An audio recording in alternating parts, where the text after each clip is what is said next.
folklore. So where do we get this information from? From Arabic folklore. And Arabic folklore has not been preserved that well. And if you look at some of the charts printed in the Muslim world, and we find them in our houses, you find a lineage of the Prophet all the way to Adam. You must have seen this. It's also online and whatnot, right? This chart is half fact, half myth, and half fiction. That doesn't make sense. One third, okay? As for the fact, it is between us and between Prophet and Adnan. That's a fact. From Adnan to Ismail, somewhat of a myth. Then from Ismail to Adam, this complete, we take it from the Jewish Christian sources. We don't have anything in our tradition about the lineage between from Ismail and Ibrahim all the way back to the Prophet Adam alayhi salam. If we open this book by Ibn Kathir and we go to page 51, things become really embarrassing and really, really disastrous for all Muslims. Again, as you see here, page 51 of the book of Ibn Kathir, Sirah Nabawiyya, we scroll down, dear brother, and we find this information. Read with me. It says here that Malik's viewpoint was analogous to what was related of Urwa bin az-Zubayr, who is reported to have said, and read with me, this is really damaging. We, the Quraysh, we have found no one who knows the lineage, the line between Adnan and Ismail or Ishmael. So there is a broken chain, because Muslims say Muhammad or the Quraysh, Muhammad in this case, goes all the way back to Ishmael. But here, Urwa bin az-Zubayr is saying that nobody knows what the bloodline is after Adnan, between Adnan and Ishmael. Do you want to add something on top of that, brother? No, not at all. It cannot be more clearer than this, brother. Wow. And then if we continue reading, it says, it is reported that Ibn Abbas said, between Adnan and Ismail or Ishmael, there were 30 ancestors who are unknown. Wow. So they don't know the names. They can't trace back the lineage after Adnan.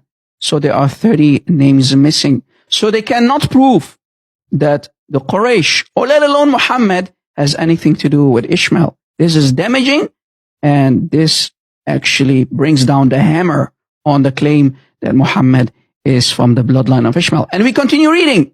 Even his cousin, Hibr al-Ummah, the ink of the Ummah, Ibn Abbas himself, is also reputed to have said, when he traced back lines of descent, meaning lineage, as far as Adnan, he said, and this is damaging, look what Ibn Abbas said, the genealogists have lied twice or thrice. And that septism is even more characteristic of Ibn Mas'ud. Even Ibn Mas'ud agreed with the statement of Ibn Abbas with what was like that of Ibn Abbas. And the second caliph himself, Umar ibn al-Khattab, or Umar bin al-Khattab, stated, we carry back the genealogy, meaning the genealogy of the Quraysh, all Quraysh, only as far as Adnan. There you go.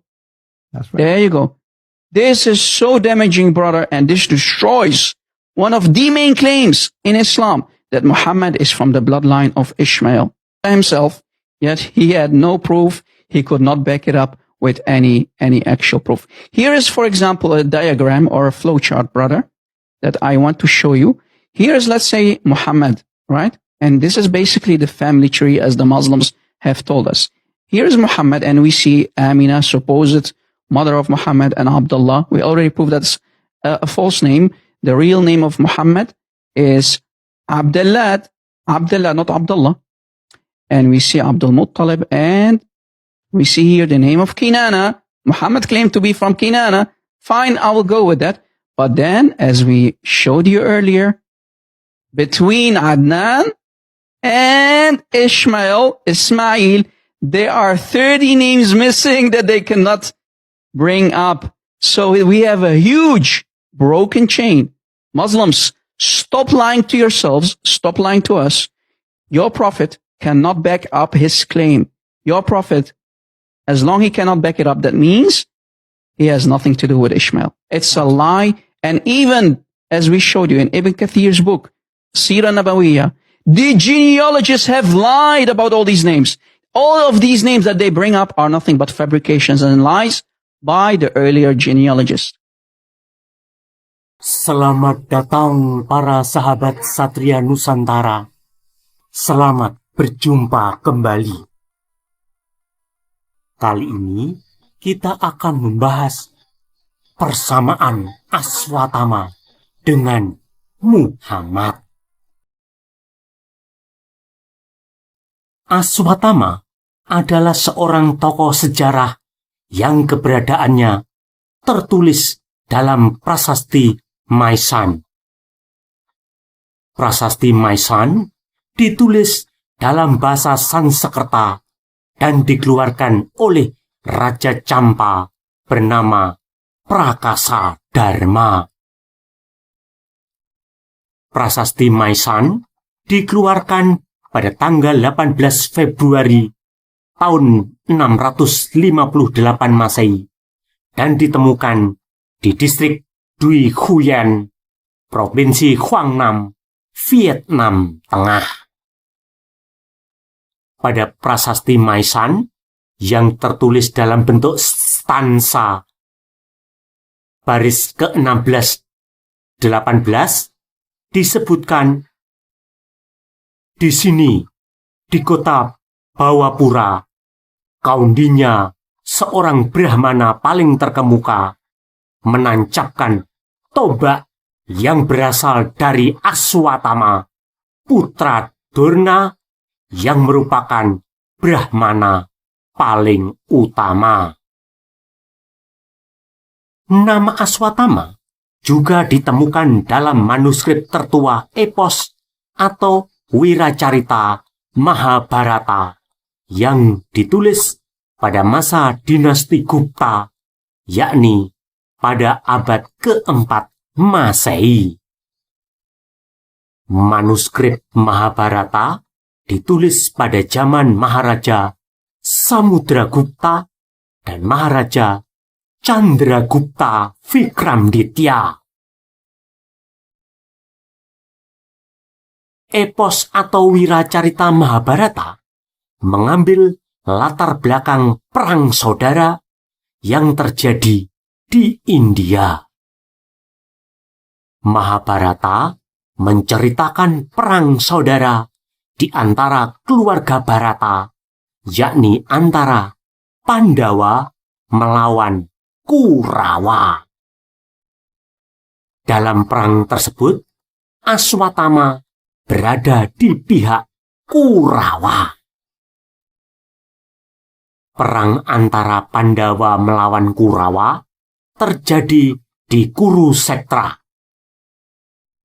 Kurukshetra artinya lapangan atau palagan di wilayah Kuru. Kurukshetra sekarang merupakan sebuah distrik di negara bagian Haryana, India Utara. Dalam Wiracarita atau epos Mahabharata, Aswatama adalah seorang Brahmana kesatria yang merupakan putra Dorna dengan Krepi. Mahabharata menceritakan Aswatama sebagai putra kesayangan Dorna.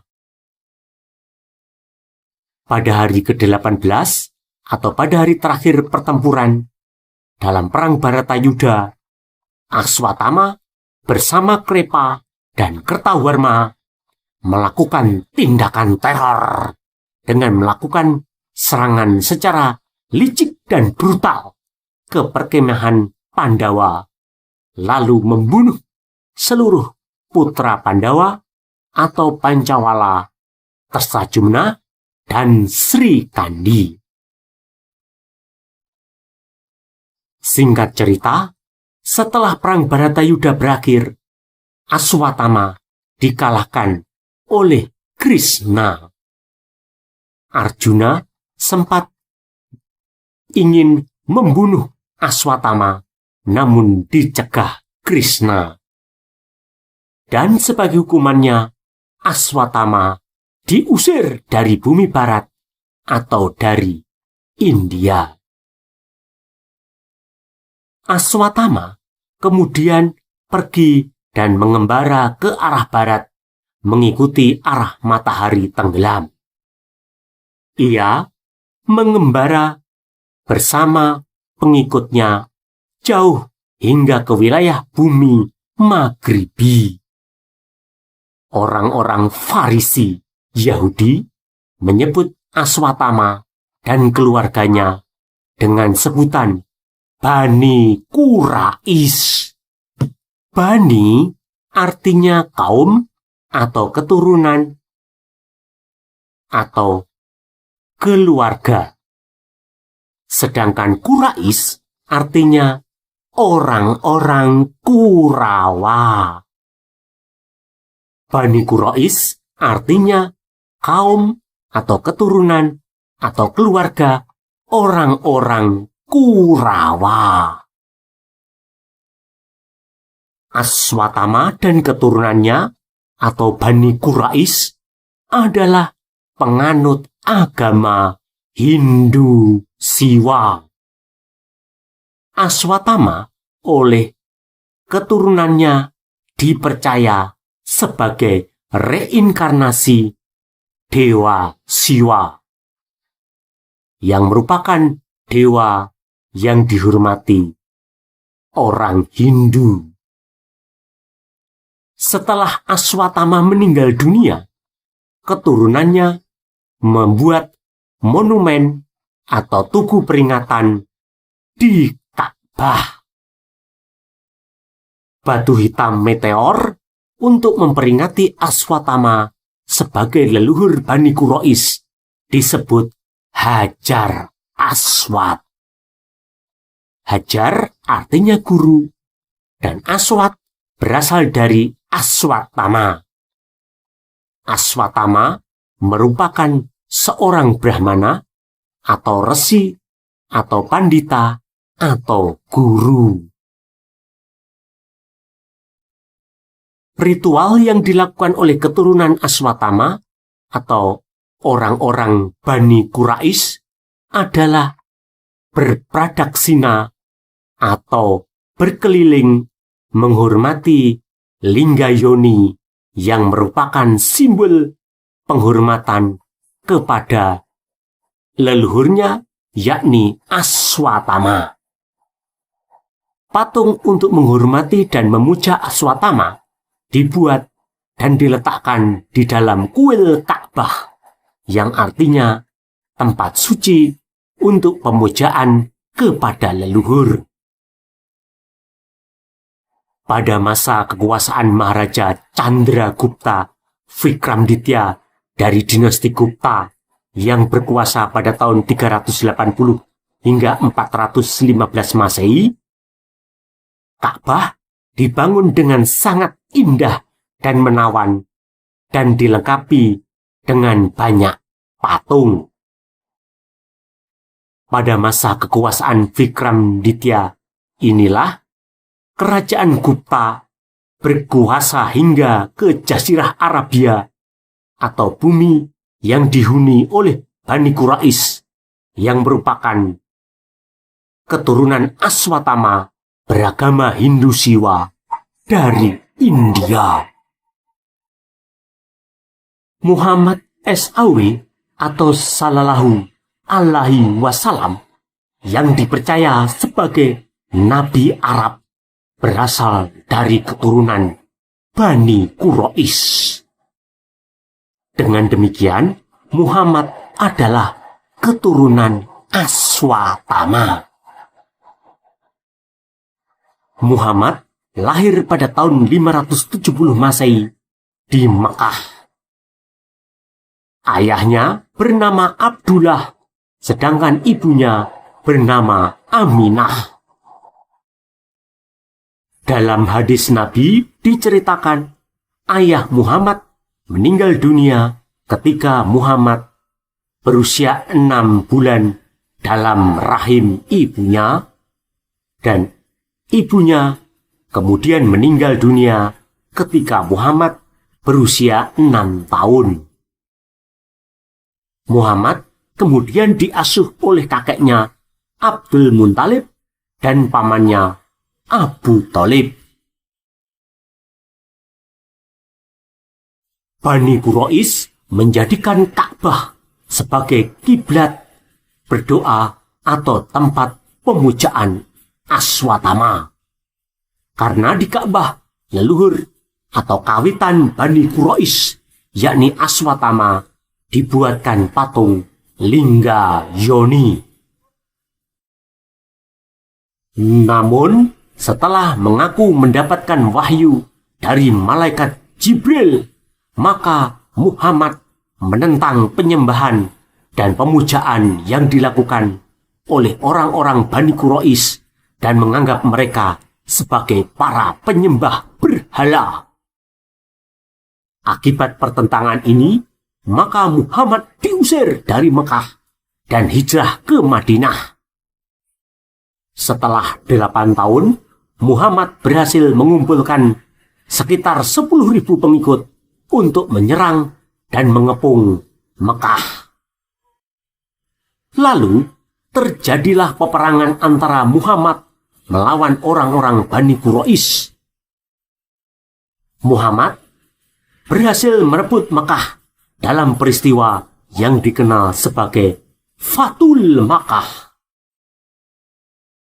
Ia bersama para pengikutnya kemudian menghancurkan patung-patung indah yang dibangun oleh Maharaja Chandragupta Vikramditya.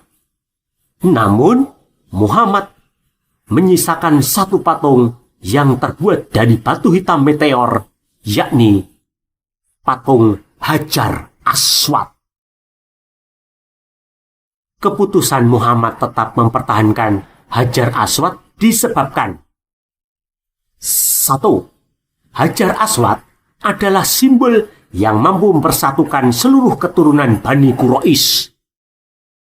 Orang-orang Bani Quraisy yang menyerah kalah dan para pengikut Muhammad yang terlibat dalam perang saudara akan kembali bisa dipersatukan karena sama-sama keturunan Aswatama. Muhammad secara cerdik kemudian memberi pemahaman baru terhadap Hajar Aswad. Batu hitam meteor Hajar Aswad dianggap sebagai simbol keberadaan Allah atau satu-satunya Tuhan bagi semua orang.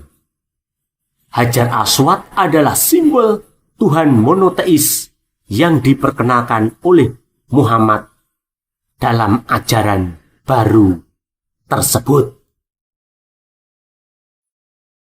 2. Hajar Aswad adalah satu-satunya simbol agama pagan orang-orang Bani Quraisy sebelum Maharaja Chandragupta Vikramditya membangun kuil Ka'bah dengan banyak patung-patung yang indah. Aswatama adalah seorang pendeta atau guru atau resi atau brahmana beragama Hindu Siwa. Oleh para keturunannya, Aswatama dipercaya sebagai reinkarnasi Dewa Siwa.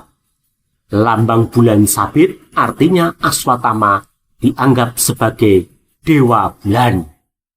Oleh karena itu, Allah seringkali dianggap sebagai Dewa Bulan. Dewa Siwa termasuk Dewa Bulan atau keturunan Wangsa Candra.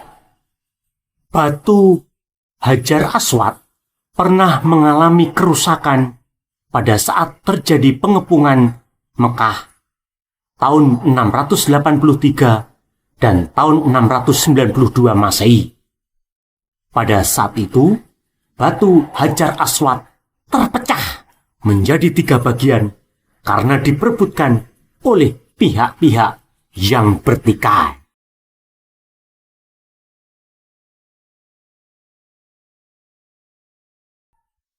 Admin akan menjelaskan persamaan antara Aswatama dan Muhammad.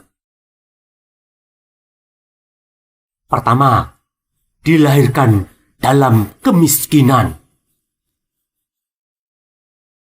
Aswatama lahir dari keluarga miskin.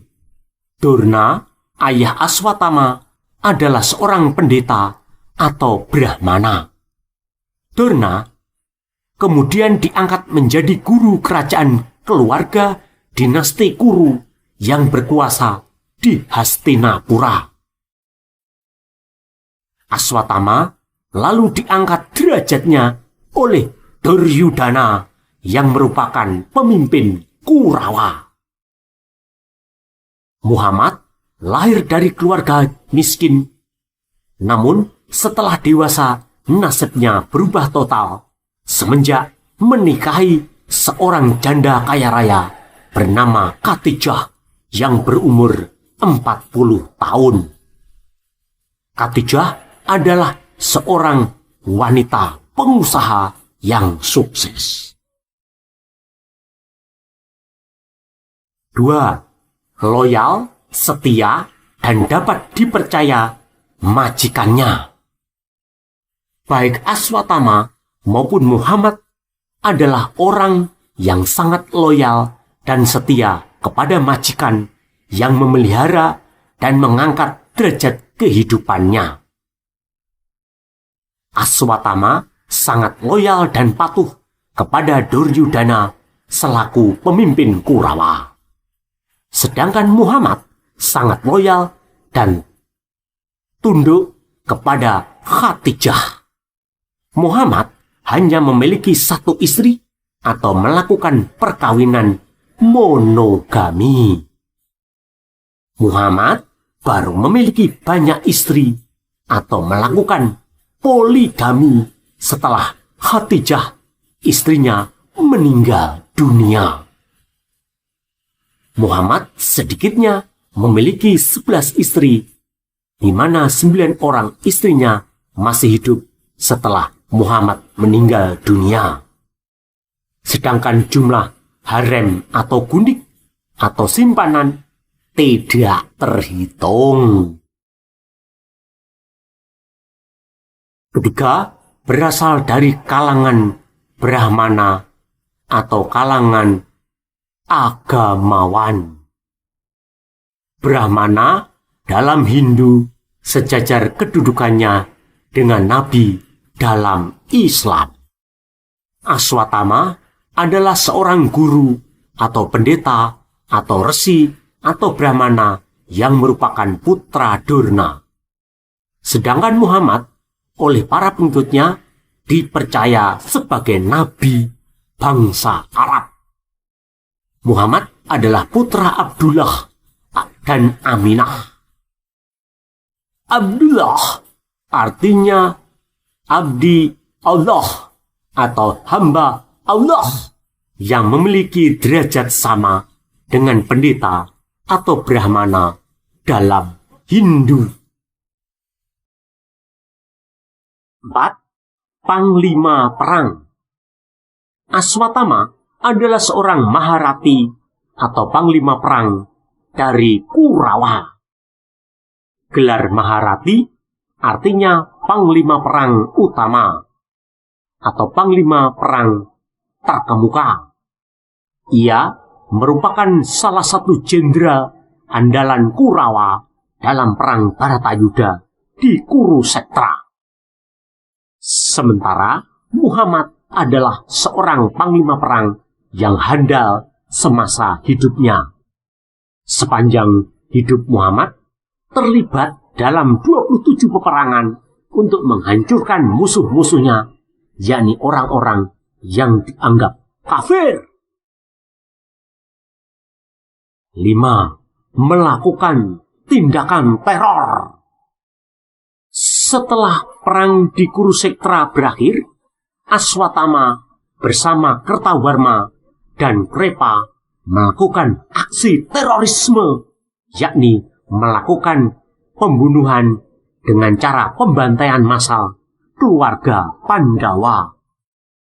Mereka menyerbu perkemahan Pandawa saat tengah malam dan melakukan pembantaian secara membabi buta. Aksi terorisme ini dipimpin Aswatama karena terinspirasi apa yang dilakukan burung hantu yang menyambar gagak di tengah malam. Saudaranya, Krepa, sempat menyatakan tindakan teror tersebut merupakan perbuatan tercela dan tidak adil. Namun, Aswatama berkilah bahwa peperangan memang tidak ada yang adil. Pada akhirnya, Krepa dan Kertawarma tetap mengikuti instruksi Aswatama untuk melakukan serangan pada malam di perkemahan Pandawa. Pancakumara atau 5 putra Pandawa, Sri Kandi, dan para kesatria yang ada di perkemahan yang sedang tertidur pulas dibantai secara sadis dan brutal. Muhammad dikenal sebagai panglima perang yang tak memberikan ampun kepada para musuhnya. Musuh-musuhnya yang dianggap orang-orang kafir dihancurkan tanpa ampun. Salah satu kesuksesannya adalah memimpin perang Fatu al-Makkah pada tahun 630 Masehi. Perang ini adalah penaklukan terbesar untuk merebut kota Makkah dari tangan Bani Quraisy dalam perang saudara sesama keturunan Aswatama. Pada saat kota Makkah direbut, Muhammad dan pengikutnya menghancurkan semua patung yang dianggap berhala yang dibangun oleh Maharaja Chandragupta Vikramditya pada abad ke-4 Masehi. Satu-satunya patung yang tidak dihancurkan adalah Hajar Aswad yang merupakan batu hitam meteor guna mengenang dan menghormati leluhur Bani Quraisy, yakni Aswatama. Dalam kepercayaan agama Hindu dan Buddha, manusia mengalami reinkarnasi atau akan terlahir kembali dalam siklus cakrawala menggilingan. Karena jiwa dalam diri manusia bersifat abadi dan tidak bisa mati. Manusia yang meninggal dunia, maka hanya tubuhnya yang mati, sedangkan jiwanya tetap hidup. Ketika jiwa terlahir kembali ke dalam tubuh manusia, maka jiwa yang pernah hidup akan memiliki kecenderungan yang sama. Apakah jiwa yang pernah menempati tubuh Aswatama di dalam kehidupan berikutnya menempati tubuh Muhammad sehingga jiwa mereka memiliki kecenderungan yang sama?